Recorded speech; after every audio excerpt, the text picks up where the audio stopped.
My name's Adele Onyango and welcome to another episode of Legally Clueless. No, seriously, I have no clue what I'm doing, but I'm pretty sure I'm not the only one. Hey you, welcome to episode 135 of Legally Clueless. Thank you for listening to this podcast. If this is your first time ever joining our tribe, audio episodes go out every single Monday, and you can join our online community on Instagram. We're at Legally Clueless Podcast. There's a link to that in the show notes. And I really think you should check out our YouTube channel, which is our newest baby. So you'll find season 1 of this podcast there, of our video series that is, and you get to watch Africans sharing their stories live on camera. And then you can also check out our 4-part tour series, because we just went on tour across 4 counties in Kenya. There's a link to all of those things in the show notes, so make sure you check them out. However, really excited for this particular episode because, speaking of our tour, it features a story that we recorded in Nakuru, and it's a story by Shiko Kihika. Listen to this. He lies to my aunt and my mom, tells them how he's planning to take care of the baby, how we're gonna move in, how all these things are gonna happen, and it was a picture perfect kind of man. Every other day there's a woman calling me asking me, oh, I heard you're pregnant, I also was pregnant and he told me to do ABCD, because I worked till 2 weeks to my delivery. Hey, public hospitals, people are screaming everywhere, and I have to share beds with 2 women, very big women. I told her, I think it's either I've urinated on myself or my water broke. The doctors are on strike, so I'll have to wait until it's an emergency. So I was in labor from 11 a.m. all the way to 11 p.m. A lady called and she's like, hi, are you Shiko? I was like, yeah. I'm like, who is this? I'm the wife to so-and-so. I just realized that you were pregnant and you've given birth. I'm like, wife, how? Since when? Like, I'm just a girlfriend. He's been living with me. Like, where? Here in Nakuru.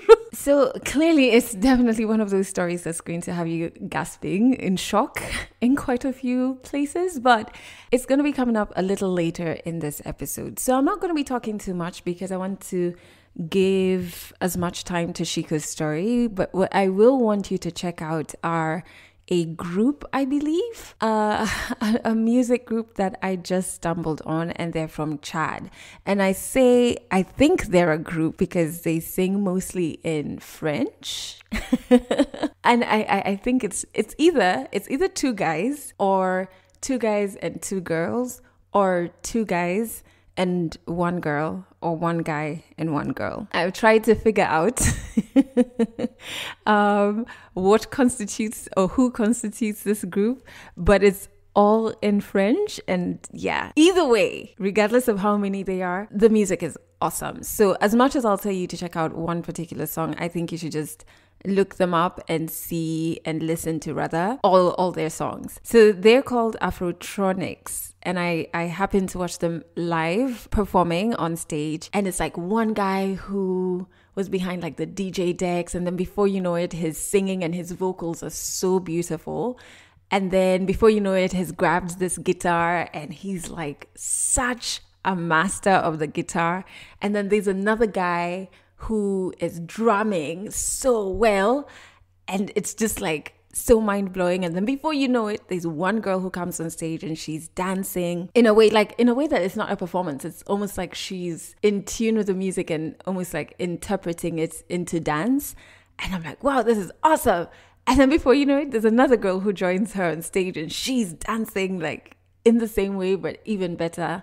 So I don't know if they're all part of the group, but what I do know is that you need to check out their music. So one song that they did perform that I absolutely loved, even though I have no idea what it's about, is a song called Oyo. By checking out their YouTube, first and foremost, I can't believe I'm only just discovering them, because this particular song came out in 2018 and now is when I'm finding out about them. But it features another artist called Seydina. I really want you to check out this song and check out Afrotronics. They are futuristic, very Africa-centered, and their music is so relatable, even though they're singing in a language that if you don't speak French, you won't understand. But you'll connect with like the guitar, especially like on an African level, you'll connect with like the guitar, the instrumentals. And I just think that's really, really magical. So I've put a link to the song in the show notes. But don't just stop with that one song. You can check out the rest. I'm sure you'll like it. That's like the burning thing that I wanted to share. I think we need to jump straight into 100 African stories. And this is a story by Shiko. Shiko is one of the first people to sign up to share her story during the Legally Clueless tour. And she was the first storyteller we recorded in Nakuru. Her story is super powerful. I did not know this part of her story. What I did know is that she's a young Kenyan who started a movement to kind of promote cohesion and less tribalism in Kenya, which I thought was super awesome. But I didn't know that she had, experienced motherhood super young in her life and a non-supportive baby daddy and so many things that she overcame. And it's funny how all of those things came up in the story. So I don't want to talk too much about it because I want to give her all the time to share that story with you. So here you go. 100 African stories on Legally Clueless, coming to you from the road. We partnered with Africa No Filter to take this podcast on tour to Nakuru, Kisumu, Mombasa, and Nairobi, bringing you powerful and inspiring African stories. My name is Shiko Kihika. I think that's the name everybody knows out here. But my ID name is Wanjiko Kihika. I'm a young girl who was born in a village called Kibagare in Limuru. I was raised up in a ghetto called Mashara in Nakuru. So I've been raised in the ghetto but grew up to be this woman who wants the best of her entire life. And one thing interesting about this life is that I got from all the stereotypes that we have. I visited Kisumu my first time as a grown-ass lady, and gosh, you didn't tell me if there's some words I should not use. Oh no, you can use them. You're allowed. Sorry. As a grown lady, I visited Kisumu, and the people there gave me a good name also. Now, since I can't pronounce it, I just know it's a daughter of the mountain, and yes, I am the daughter of the mountain. My 19-year-old, I was this hyper girl who wanted to join Egerton University to come in and study public relations. Being a young girl, being hyper, being very talkative, having very ambitious dreams and everything, I got into acting. I got into theatre arts. When I got into theatre arts, I did my first job and I earned... how much was it? 19,000, 20,000 shillings. And I was the richest girl at that point on that day. Unfortunately, along the way, my ambitions were shattered. I got pregnant along the way. Being raised by African parents, that means you're mother enough. You should learn to provide. So they pulled out from paying my education. The day before I was pregnant, and I keep saying the devil was at work on that day. It was my first time engaging, and it was the first time. To be honest, I barely even have memories of what that experience was like. But 3 days later, I started feeling sort of cramps and everything. And the first thought was, I was told if you take P2, you're going to get cramps and kind of get your periods and everything. So I was like, okay, maybe it worked. Day 3, day 4, day 5, I'm like, okay, I'm not getting any periods at this point. And what is happening is that the cramps are continuous. And now my back is also hurting. I need to know why. So I went to the nearby chemist and I was like, nimetumwa na auntie niulize. There's the shame of just going out because of how we've been raised and everything. Nimetumwa na auntie niulize if when someone is feeling this, what that could be. And the lady goes like, tell her she's pregnant. So I had to go back home. And going back home, the first person I thought was like, my baby daddy. I thought he cared. And the first person I'm calling is him. And guess who picks the phone? Another lady. Yo, it's 19-year-old trying to have a conversation with another 20-year-old. About you being pregnant by the person she's calling her boyfriend and everything. And it was chaotic. I am a person who doesn't know how to go back and forth. When he came back and called, I don't think he came back, he was just there. They had their own dramas at that point also. But when he called and I told him and he was like, oh, you're trying to pin me down.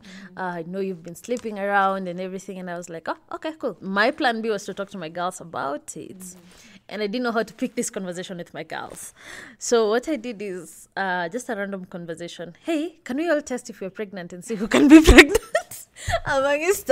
So we went and bought the kits. They had 50 shillings each. So we bought like 7 of them. We came and took the test. And guess who's pregnant? I am.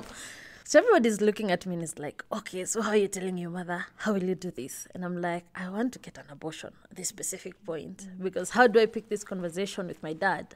I'm born of a family of 4 girls, so we don't have a brother. So I was my dad's son. So being the firstborn, I'm the one who's like, panda juu tengeneza stima fanya nini. So I was my dad's boy growing up. And then we had this relationship where I could talk to my dad about anything.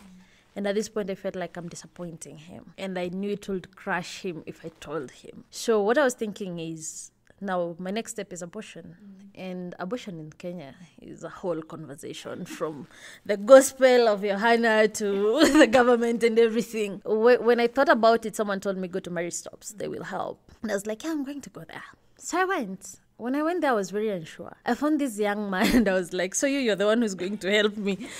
And he's like, no, the only way I'll help you is I'll give you these pills. You go with them. Don't take them. Just stay with them for 1 week. If you feel like you're sure you want to take them, come back. If you're not sure, come back also. Let's have a conversation. So we had a conversation after 2 weeks, actually. I told him I never took them. And he was like, okay, why? And I was like, imagine knowing this is maybe the only baby I'll get. And maybe this is my father's son I'm carrying. And then what happens? And then I started telling him I've had issues with my hormones, because even way back in high school, I started my periods when I was during my Form 4. So I had gone through all this madness of being tested if I'm pregnant from Form 1 all the way to Form 4. So I was like, maybe I just want to keep it. Let's see how we face life. Let's see how we go about it. Then he was like, no, you need to go and talk to your parents about it. I was like, okay, I will. I was like, instead of talking to my parents, I got a gig at a supermarket. So I was like, I'm trying to figure out my madness. I'll just position everything and I'm able to take care of my son, and nobody cares at this specific point, but I'm fine. So I got a gig with Nivea. So by then, when working as a promoter, there were things you used to get checked. How big you are. You had to be very slender at that point. Your nails need to look a certain way. Your hair need to look a certain way. So there are all these things. Luckily, I would match them. Apart from I was very short at that time. But then I was like, if I fit in all these, and then I'm very talkative, so they'll basically just buy it. Luckily, I got it. I started now growing, and everybody will notice my clothes are not fitting me and everything. Every time you're rushing to the toilet and everything, and this brought issues now with my supervisor. I was fired. So when I was fired, this is fast forward. When I was fired, what happened is I got a job immediately after with Bouncy. So I was like, this is perfect. A pregnant woman, Bouncy, it's perfect. It's working out for me. I've not told my parents anything. This is like my 4th month, 5th month. It's not showing, so I'm still like, I'm just growing. Everybody thinks, kanakula vizuri, kanapata pesa. She's fine. So my pregnancy started showing on my 7th month. So just a month before it started showing, I was like, now I need a plan. I need to know how to tell my mom. And my mom's weakness is her firstborn sister. So I was like, I'm going to call my aunt and I'm going to blackmail her so that she talks to the sister. So I called my aunt and I was like, where are you? And she was like, I'm in town. What are you doing? I'm at work. It's like, okay, when someone does something wrong, according to you, what should happen? And my aunt was like, okay, what have you done? It's like, I'm just asking. If something is wrong according to you and might not be wrong according to her, what happens? It's like, are you pregnant? I was like, so let me tell you something. If any one of you tries to insult me, if any one of you tries to sort of come at me, I'm leaving. Yes, I'm pregnant. So, and then my aunt was like, okay, so who's the father? And like the normal Kenyan parents, where is he from? What tribe is he from? How old is he? And I told her everything. And she was like, does your mom know? It's like, that's why I've told you.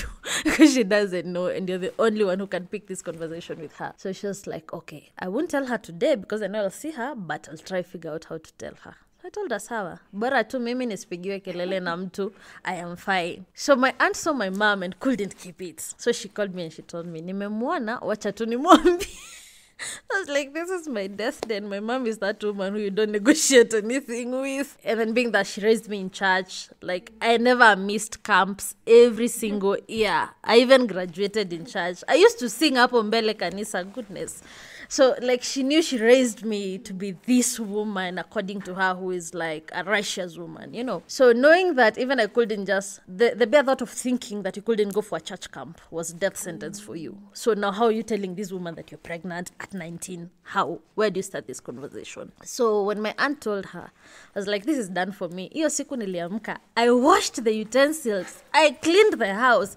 Everything needed to be cleaned before she comes back, because anything wrong would have caused chaos in that house. So when she came, she never told me anything. I was like, this is weird. So we cooked. We always cook with my mom, like all her daughters in the kitchen when it comes to cooking and everything. So when I remember she was cooking ugali, and my mom is a typical African woman. Ugali yenye si ya jiko, si ugali. So pepeta jiko wekele ugali. So when she's there kisongo ugali, she goes like, ati niliambiwa nini? And I was like, hivo. So she says, sasa tunafanya nini? Who is telling your father? It's like you. Because he's not my husband. You have to tell her. You have to tell him. She's like, mi sisemi. So tunyamaze, we see what happens. Then she asks, umeenda clinic? I'm like, yes, I've gone twice. Mbona hujaisema? Just kwa nataka mniue.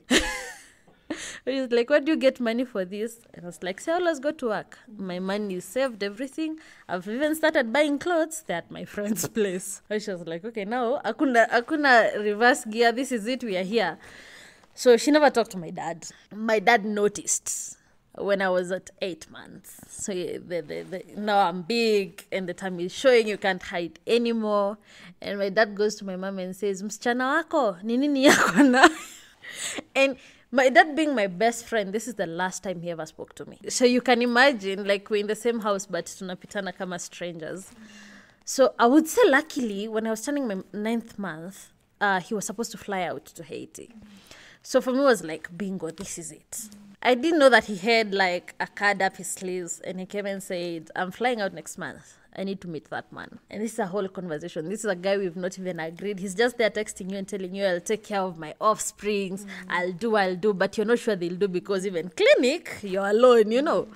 So I texted the guy and I said, my dad says he wants to meet you. And he's like, okay, I'll come. When does he want to come? I told him he's supposed to be flying out on a certain day. So if you can come earlier, it will do us some justice. He was like, okay, I'll come. Ninja never showed up. Yes. This specific person calls and says he will come on the day my dad is flying out. So imagine he's leaving from Nakuru to Nairobi and then fly out to wherever. So he needs to leave earlier because of traffic dynamics and everything. It was at around 12 noon. I called the guy and he's like, where are you? He's like, I passed by a barber shop, but I'm still coming. Kumbe mse hajatoka Nairobi. So I was like, may I have to release my dad, because if I don't, all this anger will be on me. So I told him I don't think this person is coming. So he was like, sawa. My dad called him. He said, I'll meet you at the airport. He never showed up. So of course my dad is angered by why I did this. And then now you have an irresponsible man. This is a whole other issue. So this guy, to cover up, he comes to meet my mom. The weirdest thing is that he came all the way. He had come from TZ, Nairobi, and now Nakuru. And then I'm the one who gave him money for shopping. You don't see African parents without sugar. So I was like, Ninja, you need to buy something. Just shika, just buy. So we get home. He lies to my aunt and my mom. Tells them how he's planning to take care of the baby, how we're gonna move in, how all these things are gonna happen, and it was a picture perfect kind of man, and this is it. So my aunt is there telling me, now you see, you can even get married. Like, this man sounds like a very responsible man. I'm like, I'm the only one who knows the drama behind the scenes, so I'm not going for this thing. So we said, sawa, let me just give myself time and just deliver and then figure out my life. So at this point, I'm like, the guy is calling now every day. The guy is like, oh, I'm going to come and see you. I'm going to do. But every other day, there's a story about him and other women. Every other day, there's a woman calling me, asking me, oh, I heard you're pregnant. You know, I also was pregnant and he told me to do ABCD. So it was a whole thing. Fast forward to my delivery day. It was December 25th. I was bleeding, so I had to go to hospital because I worked till 2 weeks to my delivery. So you can imagine on a small market supermarket selling things every single day. December 25th, I went to hospital. I was bleeding. And the lady looks at me and says, when was your D? And I said, my D-Day is 7th January. She's like, I think the baby is almost here. So I was like, so what do we do? She told me, book a day for your CS because the way your baby is, we cannot just deliver normally. So I was like, okay, let's do this. So I was referred to a different hospital. So I went. I'm not even telling my mom anything. Me on a boda. I went and I booked my CS. So when I booked A day I thought like, okay, if I give birth on 31st, and people like Africans always have a holiday on first for whatever reason, so people will be at home and I won't be there, so it will be less shameful. Like it won't be chaotic for me. So and then I was happy I won't feel the labor. I was like, I've gone through enough pain. I don't want any other kind of pain. I'm good. So when 31st came, I left home on 30th because I needed to be admitted a day before for scans and everything and then deliver the next day. On 30th I went. Hey, public hospitals. Hey, Jesus. People are screaming everywhere and I have to share beds with 2 women, very big women. And I never slept. I was just sitting. So on the next day, my back starts hurting. Do I know what this is? I've never had anything like that. But people are screaming. So since my pain is not like at that level, I'm not in labor, I'm fine. And then my water broke. I'm not telling anyone. I was just that person of, I got this. I'll figure it out. I'm not screaming. See, people are screaming here. I'm not. So when the nurse came and asked me, what's wrong with you? I told her, I think it's either I've urinated myself or my water broke. I don't know what that is. Like, where's your mom? I've not called her. Call her. I call her. My mom comes and is like, so you went to hospital, you never told us, ulisema tu umeambiwa admitiwe. So how do I know you're giving birth if you're not telling me? I was like, I was scared. She's like, sawa, let me come. They came with my aunt. We stayed there. My aunt is like, you're not in pain? I'm like, I think I am, but it is not as that woman, so I'm fine. And then the doctor comes and says, the doctors are on strike, so I'll have to wait until it's an emergency. So I was in labor from 11 a.m. all the way to 11 p.m. But I'm just there because I'm just looking weak. I'm just there. But I'm telling my aunt, I want yogurt, I want this. I'm just going to keep eating as long as I'm fine. So when the labor got intense, the nurse called an emergency doctor. So when the doctor came, while he was a young man, so I was like, you'll kill me. I don't think I want to. And then there was a mama who had an emergency just next to me. So she had to go first. So I was so bitter. I was feeling like, why is it that I always come second? Or is it that nobody cares about what I'm feeling? And then he comes and says, you know what? You're the only person I've not seen crying. So I think you're fine. Just let me finish with this woman and then I come for you. So I was like, fine. And I was prepared. And then they inserted a catheter inside me. Hey, I asked questions. They almost chased me away. I was like, why are you doing this to me?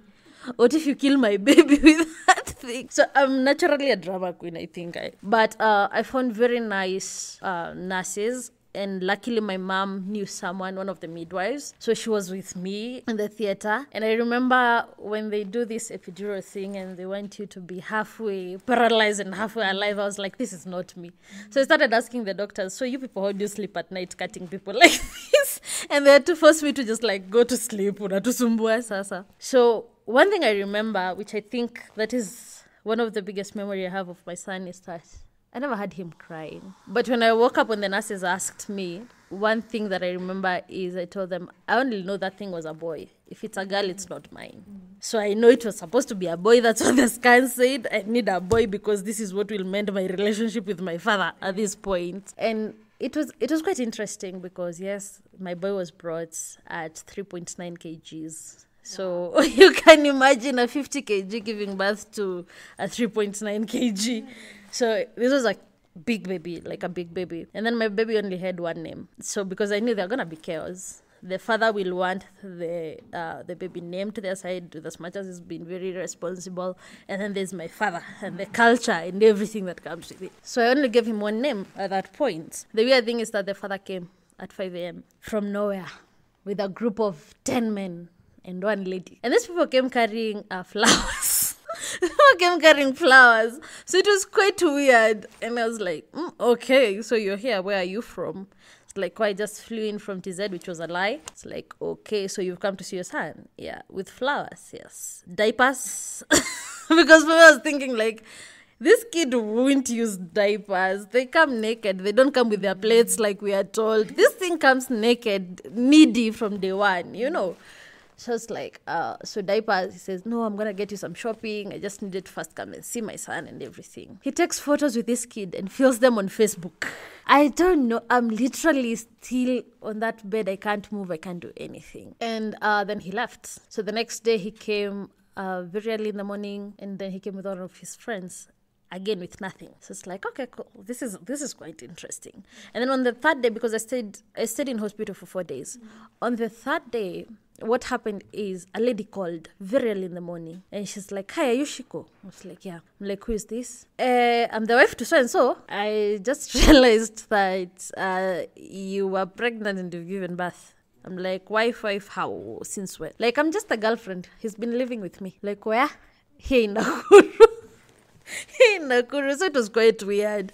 So I told her, I don't think I have the energy for back and forth. I don't think we have any relationship. The only thing that is here is the kid. So if he's willing to take care of the kid, well and good. If not, also, I think I'm fine. And the lady goes silent. So kumbe it was drama after that.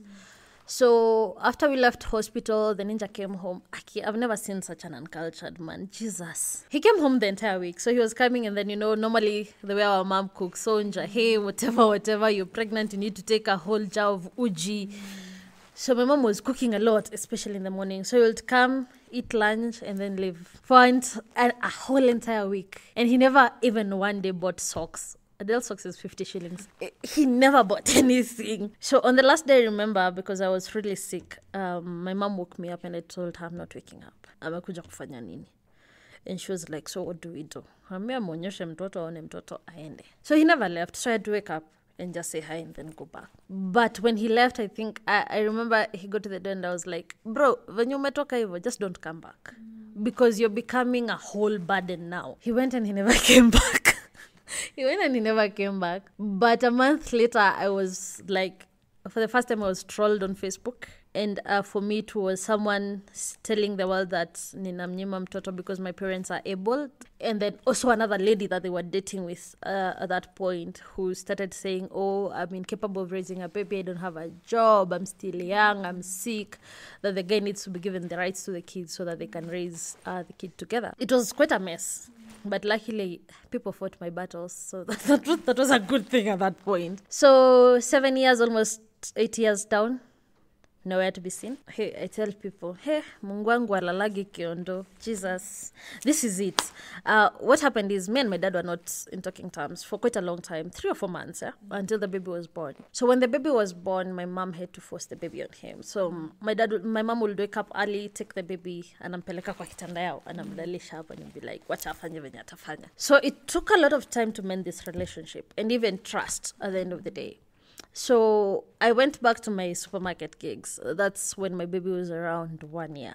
So I started leaving him at home and then I go for Jobel. But you've never seen, I honestly can't even explain how I used to survive because my salary was 14,000. And I was supposed to go to Naivasha every 2 weeks. So you're spending, your transport is within the 14,000. Then you have a baby who needs diapers, who needs clothes, and you also need to eat. So somehow I survived. I was working at Naivas for like a year or 2. Then one day I woke up and I didn't want to be at Naivas anymore.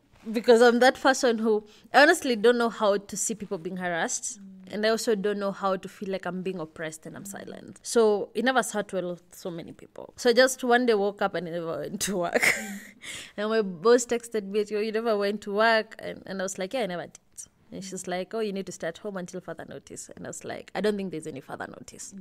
At this point, I think I'm done. So since she was a family friend, she called my mom and told my mom nimewacha kazi. So this started chaos again. Jesus. The first thing my dad asked me is, unaacha kazi?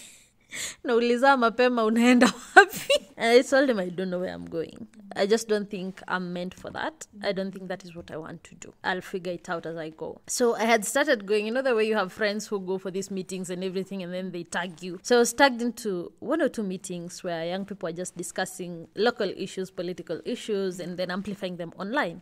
But then I had a Twitter account with 10 followers or something. So I started learning what they're doing. And then I was like, this is interesting. What if we stop waiting for those organizations to come and assemble us? What if we start assembling ourselves and just having these conversations? So I started assembling people. And we were going towards the 2017 elections. So what happened is, at that time, there was need to have a conversation. I was losing so many of my friends from these Kikuyu Luos fights. And I'm like, okay, it's not making sense to me. And then having grown up in a home where We started cooking fish when we were grown up. Fish was for Luos. We started cooking omena when we were like all grown. Like there was food that was specific for specific tribes. And I was like, this is not me. So we started having these conversations. And then I was like, I now have 200 followers on Twitter. So what can we do? And since I have the power of assembling people, we can just join our forces and see if we can be doing something. So for like the entire election period, every single Thursday, we used to have a trend. We used to call it Tribeless Youth. And I remember I used to be that person, okay, how do we do this? Can someone teach me? So I'll be taught and then I'm doing that and you'll think I'm the queen of this thing and I don't know how it goes. A year down, I started figuring out, okay, this can actually be a whole movement. This can actually be something. And then people started telling me, I think we need to be better organized so that we can actually even find resources. So I worked for 2 years for an existing but not existing organization. I'm not being paid. I'm just there like I'm going to work every morning, but my work is sitting down in someone's shop and tweeting and doing. That was my work. And then I met someone from Kenya Human Rights Commission, I think, and they were like, oh, we thought you guys are a fully funded organization. I was like, how? Like the things you guys do on Twitter, not most of us can actually do that. And I was like, this is it, light bulb. This needs to be a structured organization.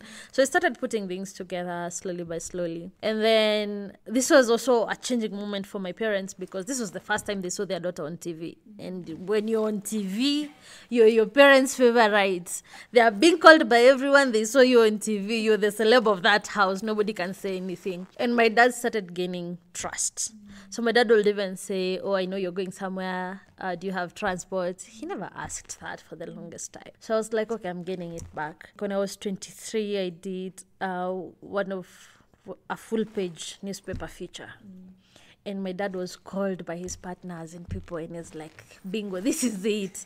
So I'm now finally going back to be my dad's pride. I'm here now. So this started changing because, and I think there's one thing when, especially when you're a young girl and you give birth early and you have an opportunity to actually redeem yourself because our society sort of condemns you. So being able to just like rise up and redeem yourself was one of the brightest thing that could have ever happened in my life. So being here now, people are seeing you like, oh, she can actually guide you. A few years ago was that she will mislead you. Don't walk with her, And then now all of a sudden these parents are like, you need to be like her. She's doing, People are not knowing I don't even have money. These are just, the way you're mentioned on blogs, you mentioned where everybody thinks you have a lot of money and you have nothing. So it was like a whole thing. And then I realized my heart belongs here. I want to really serve in this manner. I never knew I was an activist until I started speaking out. I never knew I could actually do some things until I started doing. So I tell people I went to the street university and came out as this person who is doing consultancies and doing all these things like they went to Harvard University. But But it was a journey worth it, I would say, and it's been a journey worth it to date. And I don't think I would trade what I'm doing for anything else. And the way people keep asking, what would you tell your 19-year-old self? Go get pregnant again and get brains in order. Because this changed our mentality even with my parents. We see pregnancy as some form of respectively a disability. And people think that you're not able to move. People think that you're cast. It's done for you. This is it. But I don't get why the same people when you're 30 are like, hey, your biological clock is ticking, you need to give birth. I don't know what changes in between. But for me, this changed even the way I was thinking. Because before then, I was thinking of how I want to go to the university, just become this person doing PR, probably get a job in an organization. And, I was not thinking beyond that. I was not thinking that, you could actually employ a few people with you. You could actually work with creatives and make things happen. And luckily, I met a group of people everywhere I went, and everything they were doing, I was like, we can actually fuse this and make it this. And they became a community. So we've been doing things for now 5-6 years together. And I'm like, we started without pay. And now we're at a point where we can actually say, this is my price tag. And I don't care what you think about it, but I've worked for this. I've built this. So I think So Tribeless Youth is an organization working with creatives and young people to just bring satire to the injustices and abnormalities that happen in our political world. Why we do this is because we believe we are able to educate through this. We are able to trigger conversations, because for me, any form of art speaks to the heart. We can have forums, have all these lectures and everything, but one goes through here and leaves from the other ear. But when we are able to actually have something that people relate to, then this starts sparking conversations. Through Tribeless Youth, and this I think is one of my biggest and proud moments, is 50 years of this country existing, 50 years of the political injustices, 50 years of neocolonialism. We finally started having a conversation about our tribes and what they mean to us when they come to elections. For me, that was like, if a 23-year-old can make you people have this conversation, then we have the power to change this whole political nonsense that we have. So for me, I think that is the greatest thing. Though we are not yet there, we are still working towards, because I think for us, our bigger goal is to have a creative space where creatives can have their exchange programs, where creatives can learn how to turn their art into business, where creatives can also come and exchange notes and have their exhibitions and everything, and be able to use the power of digital media to now expand their scope of work. I believe we are marching towards that direction. And I still think I'm still young, so we're still moving, yeah.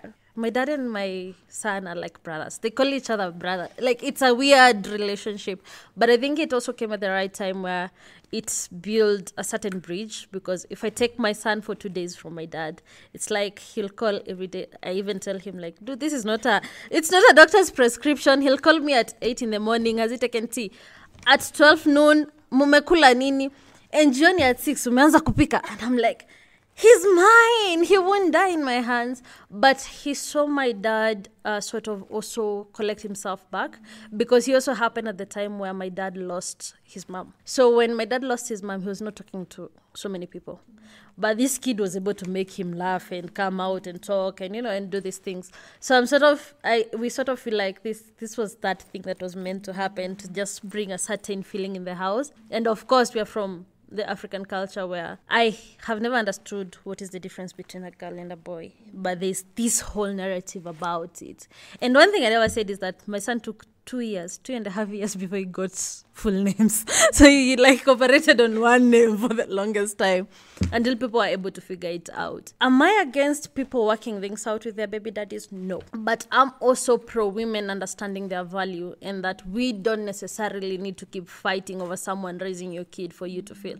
A kid takes 2 people, but also it takes more than a sperm donor to be a father. And when I say that, people say I'm talking nonsense, but there's a huge difference. If I wanted a sperm donor, I can walk to a sperm bank and get a baby. If I wanted a father, I needed to know better that I needed a man who's cultured and who understands the responsibility that comes with it. So we have so many people who wear their pants but are basically just sperm donors. It is okay to realize that not every person who is able to make you pregnant can be a father. And so it is with women also. Not every person who is able to carry a baby can be a mother. 100 African Stories, the Legally Clueless 2021 tour powered by African No Filter. We're traveling through Kisumu, Nakuru, Mombasa, and Nairobi, bringing you real, raw, and inspiring African stories. That was a very interesting story by Shiko. It's just, what was very interesting about it for me, and I get that with quite a few other stories, is just the very easy, nonchalant way she will share about overcoming something so heavy, and she'll just drop it like, oh yeah, it's just another thing. And I'm like, my goodness, how did you hack that? How can you have just given birth and you're getting calls from other women? You just become a mother, you have a newborn, you're still in hospital, and those are the calls you're getting. It's madness. But we recorded Shiko's story during our stop in Nakuru while we were on tour as Legally Clueless. So I think you should definitely check out the Legally Clueless Tour Nakuru episode. It's on our YouTube channel, and there is a link to our YouTube in the show notes. Speaking of which, if you want to share your story on this podcast, all you have to do is fill out a specific form. A link to it is in the show notes, and you can fill fill out the form, and in a bit I'll get back to you and we'll figure out how to record your story. We do it virtually, so wherever you are on the continent, of the continent, your story is valid and we can definitely record you. Oh, the last thing that I want to say, okay, maybe not the last thing, but second last thing that I want to say is our hotline. I haven't been sharing it. Apologies, I do not know why. So if you listen to something on this podcast and you connect with it, or you have experienced something similar, or you just want to share something about something you've heard on any of the episodes, you can record an audio note and send it to the hotline via WhatsApp. Now, the hotline number, I have not memorized it yet. It's saved on my phone, so I'm actually trying to say. There we go. It's +254 768 628 790. But you can also find it in our show notes. Hi Adele, my name is Wanjiru. I recently discovered your podcast and I am so happy because I'm one of those people who like coming to the party late. That way there's like a bunch of episodes for me to enjoy. I was even home this past weekend and I was doing a load of laundry and my mom passes by and she's like, oh, that podcast is your kameme. Basically, she's like, that's your radio. I'm like, yeah. A lot of inspiring stories, even the ones you cannot relate to. There's a lot of empathy you feel, and you feel a lot of connectedness to the person. So in your words, oh my word, please keep up. That is such a kind message, and I appreciate you including this podcast in your routines, like doing your washing. That's a very intimate moment. I mean that. I'm not joking. So I appreciate stumbling on your voice notes because, yeah, it just feels good that I'm not building a space that only I feel comfortable in, that you hear things that you empathize with or relate with is very, very powerful for me. And it's kind of like where I'll go to refuel on the days that I'm doubting this podcasting thing, you know? So yeah, thanks for sharing. Lastly, do remember that you can, yes, of course, stream this podcast on your favorite streaming platforms, but if you're in Kenya, you can catch Legally Clueless on Trace Radio. All you have to do is go to traceradio.co.ke and there'll be a list of frequencies. So wherever you are in Kenya, you can tune in every Monday and Wednesday at 12 noon and 11 p.m. and every Friday at 12 noon, and you'll catch the podcast over there. So I need to wrap up. The reason I'm not talking too much is because if I do, remember the previous episodes I was telling you that this something I'm doing that I'm not meant to share just yet. Yeah, if I keep talking, I might just let something slip because I'm not too good with secrets. So I'm going to end this podcast, or rather this episode right here, and just say thank you so much for listening to the very, very end. That's it for this episode of Legally Clueless. You can share this podcast with your friends. You can keep it for yourself. I'm not judging. Just make sure you're here next week for the next episode.